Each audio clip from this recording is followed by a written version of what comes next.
Hello friends, मैं सुनील राठौड़ एक बार पुनः आपका अपने इस YouTube चैनल में हार्दिक स्वागत करता हूं। साथियों, आज हम राजस्थान भूगोल का पहला टॉपिक राजस्थान की स्थिति और विस्तार के बारे में पढ़ने वाले हैं। साथियों, यहाँ पर हमारे सामने दो शब्द है। एक शब्द है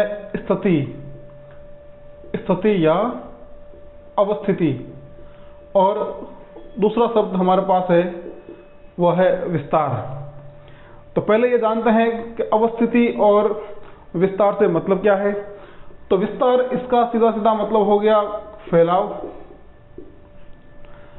अब जो अवस्थिति है, इस अवस्थिति का मतलब ये हुआ कि हमारी जो पृथ्वी है, इस पृथ्वी पर कोई भी भौगोलिक क्षेत्र कहाँ स्थित है वह उसकी अवस्थिति कहलाएगी। अब हम राजस्थान की बात करें तो राजस्थान इस पृथ्वी पर कहाँ स्थित है, इस ग्लोब पर कहाँ स्थित है, भारत में कहाँ स्थित है, तो हम इसकी चर्चा करेंगे। हम बात करते हैं पहले ग्लोब की। तो हमारे जो भूगोलवेता हैं, इन भूगोलवेताओं ने इस पृथ्वी को समझने के लिए एक छोटे गोलाकार रूप का निर्माण किया, जिसे हम ग्लोब के नाम से जानते हैं। यह ग्लोब हमारी इस पृथ्वी का छोटा प्रतिरूप, और इस ग्लोब को समझने के लिए हमारे भूगोलवेताओं ने कुछ काल्पनिक रेखाएं खींची थी, जिसे हम अक्षांश और देशांतर रेखाएं कहते हैं। ये अक्षांश और देशांतर आड़े और खड़े रूप में हमारे इस ग्लोब पर है। हम यहाँ देखेंगे कि कैसे हम राजस्थान को इस ग्लोब पर ढूंढते हैं, या राजस्थान इस ग्लोब पर कौन से गोलार्ध में, कौन से क्षेत्र में स्थित है, भारत में उसकी स्थिति क्या है। तो पहले हम जानते हैं हमारे ग्लोब के बारे में।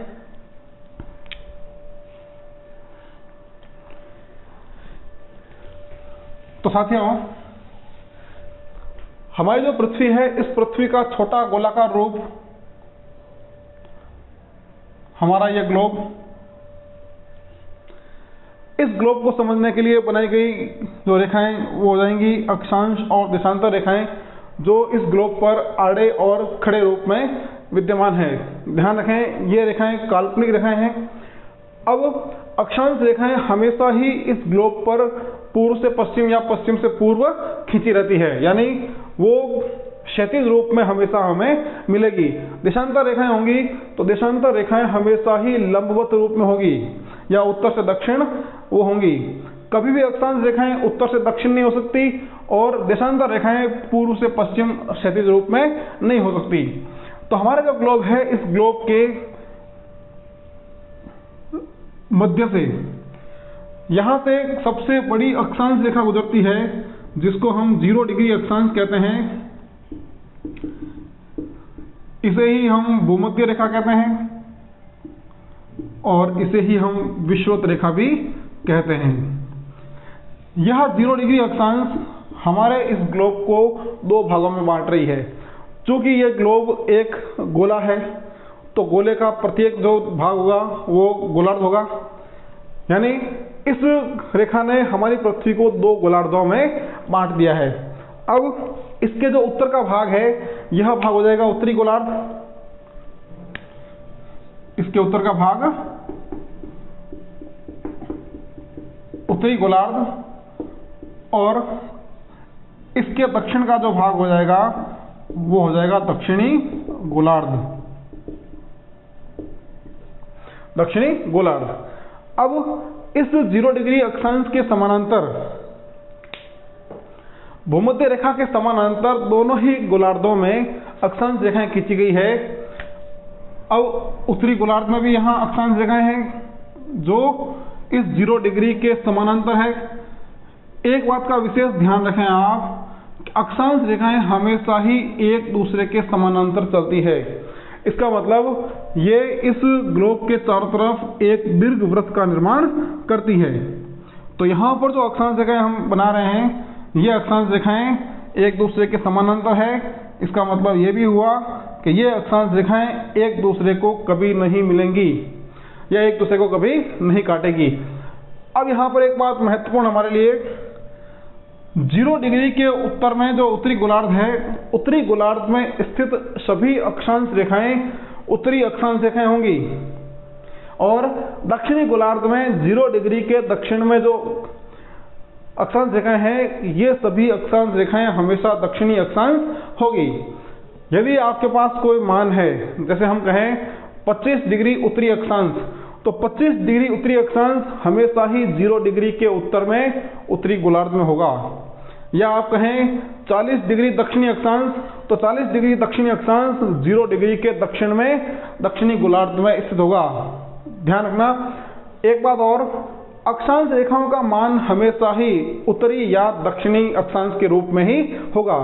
अक्षांश रेखाएं कभी भी पश्चिम या पूर्व के साथ नहीं होंगी, इस बात का आप विशेष ध्यान रखें।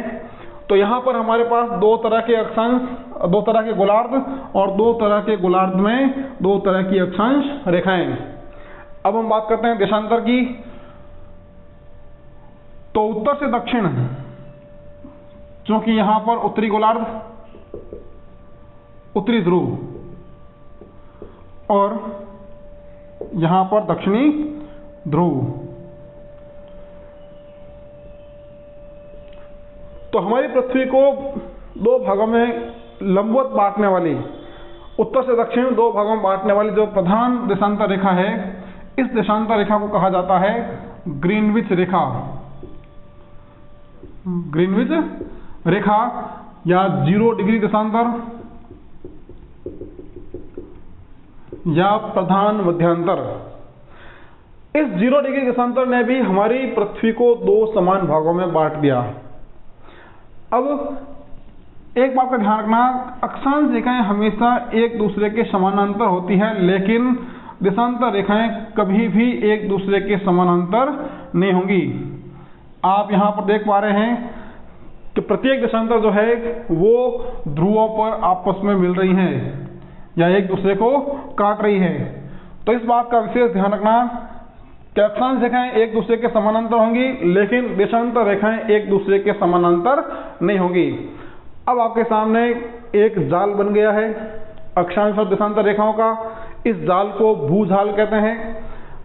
अब जो 0 डिग्री देशांतर है, इस देशांतर ने हमारी पृथ्वी को 2 गोलार्ध में बांटा था। इस 0 डिग्री के पूर्व का जो भाग है यह हो जाएगा पूर्वी गोलार्ध, और 0 डिग्री के पश्चिम का जो भाग है यह हो जाएगा पश्चिमी गोलार्ध। अब इन दोनों गोलार्धों में यह भाग हो गया पूर्वी गोलार्ध,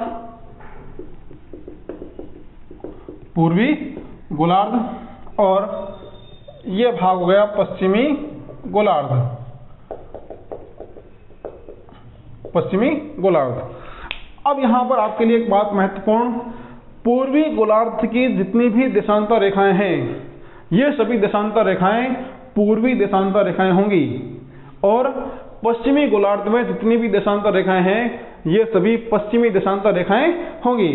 अब देशांतर रेखाएं जो है वो हमेशा पूर्व और पश्चिम में ही होंगी। देशांतर रेखाएं कभी भी उत्तर या दक्षिण में नहीं होंगी। जिस तरह से अक्षांश रेखाएं केवल उत्तरी या दक्षिणी अक्षांश के रूप में थी, उसी तरह देशांतर रेखाएं पूर्वी या पश्चिमी देशांतर के रूप में ही होगी। अब हमारे पास 4 गोलार्ध और 4 अक्षांश और देशांतर। अब यदि हमें किसी भी भौगोलिक क्षेत्र का अक्षांशीय और देशांतरीय विस्तार पता है, तो हम उसे आसानी से इस ग्लोब पर ढूंढ सकते हैं। हम बात करेंगे कि राजस्थान का जो अक्षांश और देशांतर विस्तार कितना है और कैसे हम राजस्थान को इस ग्लोब पर ढूंढ पाते हैं। देखें,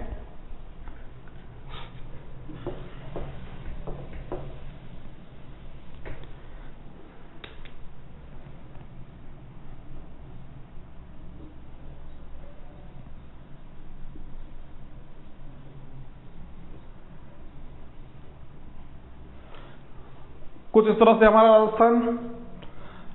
अब राजस्थान का जो विस्तार है, यह विस्तार इन 2 अक्षांश रेखाओं के बीच और इन 2 देशांतर रेखाओं के बीच।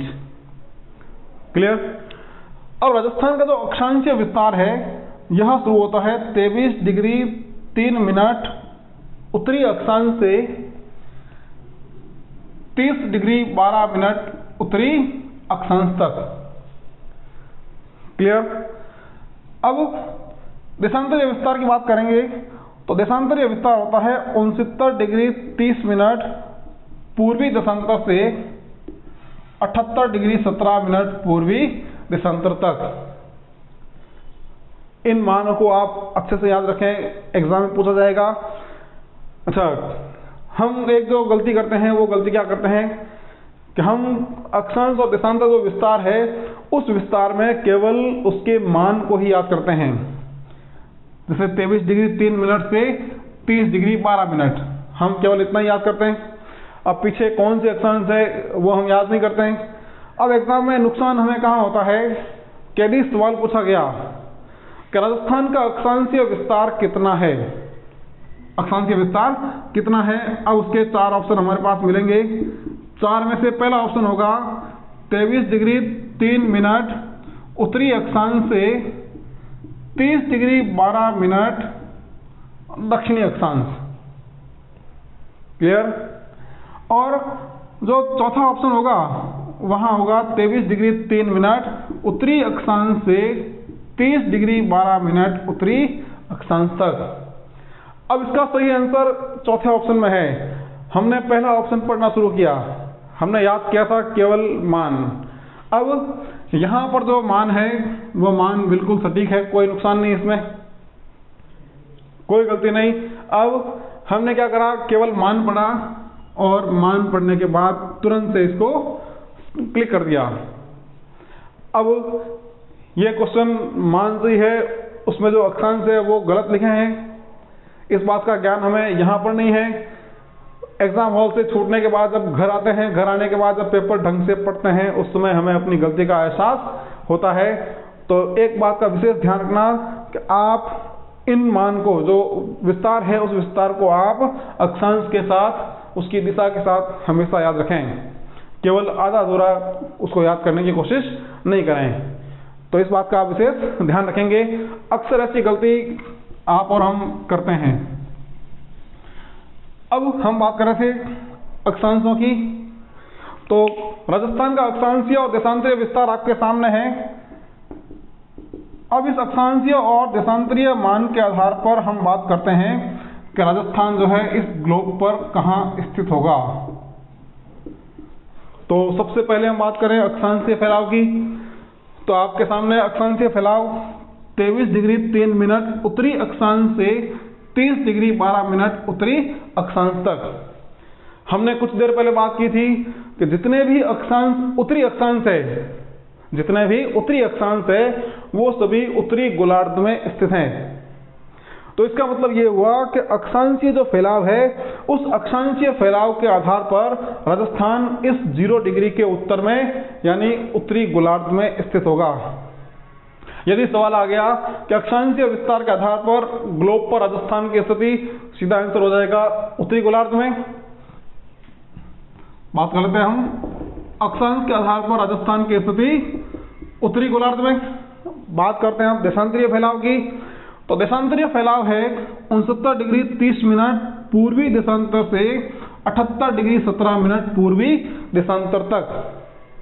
अब यहाँ पर जो देखें, जो देशांतरीय फैलाव है वो पूर्वी देशांतर रेखाओं से पूर्वी देशांतर रेखाओं में है और समस्त प्रकार की पूर्वी देशांतर रेखाएं पूर्वी गोलार्ध में स्थित है।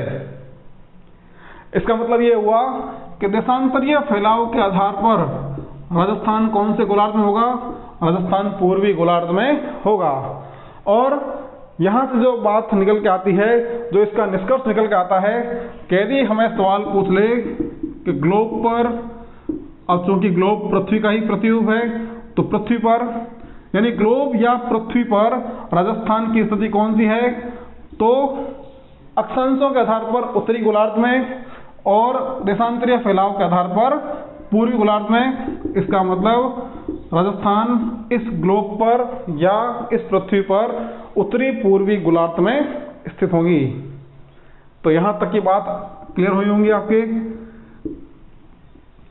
ध्यान रखें हमेशा जो यूनिट साथ में लगी है, जो अक्षांश की दिशा जो साथ में लगी है, उसको आप जरूर याद रखें। अब ये जो अक्षांशीय फैलाव है राजस्थान का 23 डिग्री 3 मिनट उत्तरी अक्षांश से 30 डिग्री 12 मिनट उत्तरी अक्षांश तक, ये जो अक्षांशीय फैलाव है, इस अक्षांशीय फैलाव में 7 डिग्री और 9 मिनट का अंतर है। ये भी सवाल पूछा जाता है, राजस्थान के अक्षांशीय फैलाव में अंतर कितना है?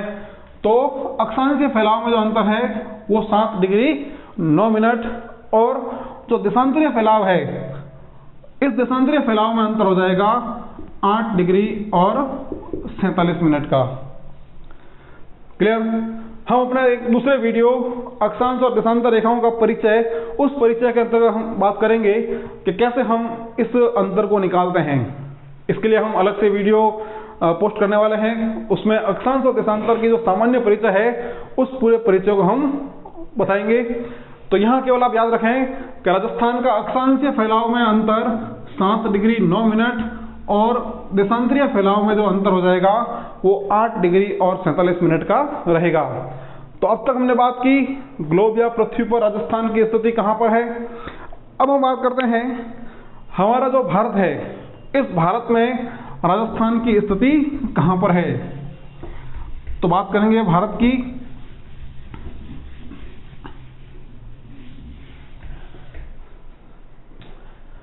तो देखें,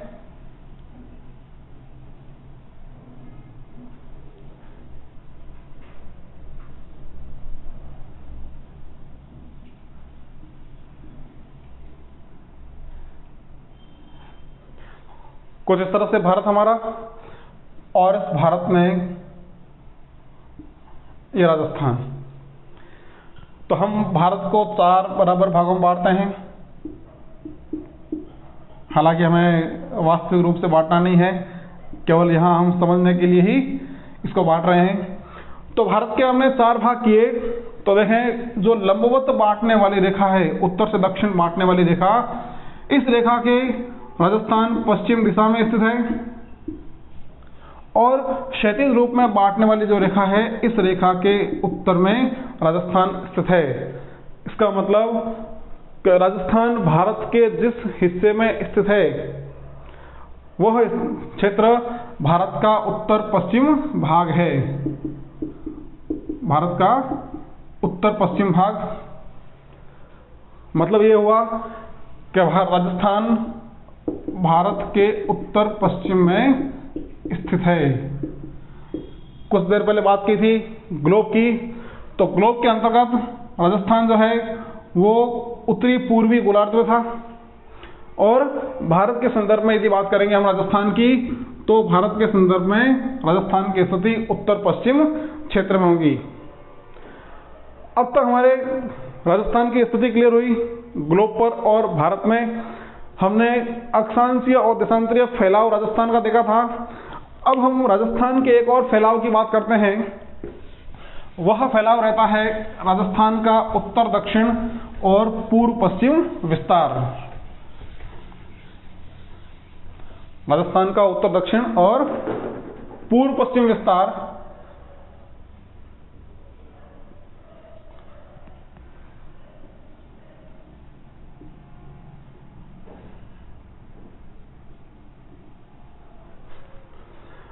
तो राजस्थान का बिल्कुल उत्तरी छोर, इस उत्तरी छोर को हम कहेंगे, या यहाँ पर स्थित है कोणा गांव।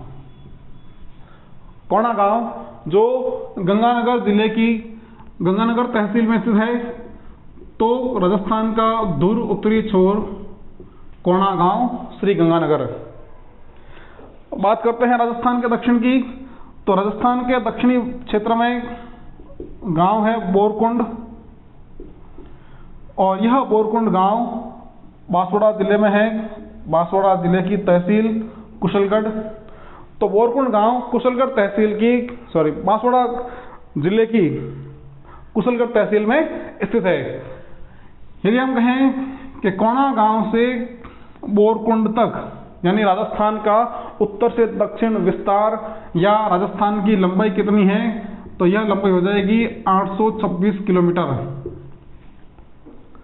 826 किलोमीटर। अब राजस्थान का पश्चिमी छोर, तो राजस्थान के पश्चिम में स्थित है कटरा गांव। कटरा गांव स्थित है जैसलमेर में। और राजस्थान के बिल्कुल पूर्व में यहाँ पर स्थित है गांव सिलान। सिलान गांव जिला धौलपुर और धौलपुर जिले की तहसील है राजाखेड़ा। तो यहाँ पर राजस्थान का पश्चिमी छोर कटरा और पूर्वी छोर सिलान। अब राजस्थान का जो पूर्व से पश्चिम फैलाव है, यह फैलाव 869 किलोमीटर है, जिसे हम राजस्थान की चौड़ाई भी कह सकते हैं। तो राजस्थान की लंबाई की बात की थी हमने, तो लंबाई थी 826 किलोमीटर और चौड़ाई की बात करेंगे तो चौड़ाई हो जाएगी 869 किलोमीटर। अब सवाल जो एग्जाम में आता है वो सवाल इस तरह से कि राजस्थान की लंबाई और राजस्थान की चौड़ाई में अंतर कितना है। यह सवाल इस तरह से बनेगा कि राजस्थान के उत्तर दक्षिण और पूर्व पश्चिम विस्तार में अंतर कितना है। तो राजस्थान के लंबाई चौड़ाई या राजस्थान के उत्तर दक्षिण पूर्व पश्चिम विस्तार में जो अंतर आएगा वो अंतर निकल के आता है 23 किलोमीटर का। तो इस बात का भी ध्यान रखें। सवाल हमारे आजकल जो तथ्यात्मक सवाल आते हैं उसके अंतर्गत आपसे पूछा जाएगा निम्न में से कौन से कथन सत्य है असत्य है। इस तरह के सवाल आजकल ट्रेंड में है। उसके अंतर्गत जो ऑप्शन आएगा उस ऑप्शन में आएगा कि राजस्थान की लंबाई राजस्थान की चौड़ाई से 43 किलोमीटर अधिक है। तो क्या ये लाइन सही है? बिल्कुल नहीं। राजस्थान की लंबाई उसकी चौड़ाई से 43 किलोमीटर कम है, अधिक नहीं है। इस बात का ध्यान रखें। तो इस तरह के जो तथ्यात्मक पॉइंट है उसके अंतर्गत इस तरह का जो है सवाल आपसे पूछे जा सकते हैं। हमने बात की राजस्थान के 4 प्रमुख छोर, उत्तर, दक्षिणी छोर, पश्चिमी छोर और पूर्वी छोर। अब एक सवाल यदि आपसे पूछा जाए कि राजस्थान के उत्तर, दक्षिण और पूर्व पश्चिम विस्तार को जोड़ने वाली रेखाएं एक दूसरे को आपस में कौन से जिले में काटती है? तो ध्यान रखें, यहां पर जिला हो जाएगा नागौर। राजस्थान के उत्तर, दक्षिण और पूर्व पश्चिम विस्तार को बताने वाली जो रेखाएं हैं, ये रेखाएं एक दूसरे को नागौर जिले में काटती है। तो यहां तक की जो चर्चा हमने की है उस चर्चा के अंतर्गत हमने ग्लोब पर और भारत में राजस्थान की स्थिति को पता किया था और हमने राजस्थान के अक्षांशीय और देशांतरीय फैलाव के बारे में बात की है। साथियों, यहां तक हमने राजस्थान की अवस्थिति और सामान्य विस्तार की बात की। आने वाला जो वीडियो हमारा रहेगा उस वीडियो के अंतर्गत हम बात करेंगे राजस्थान की प्रमुख सीमाओं की, राजस्थान के प्रमुख जिलों की, राजस्थान के डिवीजन संभाग की और राजस्थान के भौगोलिक उपनामों की। मेरे जो मित्र अभी अभी इस चैनल से जुड़े हैं वो इस चैनल को सब्सक्राइब करें, बेल आइकन को जरूर प्रेस करें ताकि आने वाले दिनों में आपको आने वाले वीडियोज की जानकारी आसानी से मिल सके। इस चैनल को आप अधिक से अधिक मित्रों तक पहुंचाएं। दोस्तों, खबर आ रही है राजस्थान पुलिस कांस्टेबल की भर्ती परीक्षा जुलाई के अंतिम सप्ताह में होने की संभावनाएं है। तो हमारी जो सीरीज हमने शुरू की है, इस सीरीज के अंतर्गत हम जुलाई के अंतिम सप्ताह तक राजस्थान, भारत और विश्व जो पुलिस कांस्टेबल में पूछी जाने वाली है उसको हम क्लियर कर लेंगे। तो ये वीडियो पुलिस कांस्टेबल वालों के लिए काफी महत्वपूर्ण साबित होने वाला है। साथ ही साथ दूसरे जो एग्जाम की तैयारी करने वाले हैं वो ऐसा नहीं सोचें कि ये केवल राजस्थान पुलिस कांस्टेबल के लिए है। ये जो राजस्थान जीके हम पढ़ रहे हैं ये राजस्थान के हर एग्जाम के लेवल में काम आएगा। बहुत बहुत धन्यवाद। अगले वीडियो में हम जल्दी मिलेंगे। Thank you.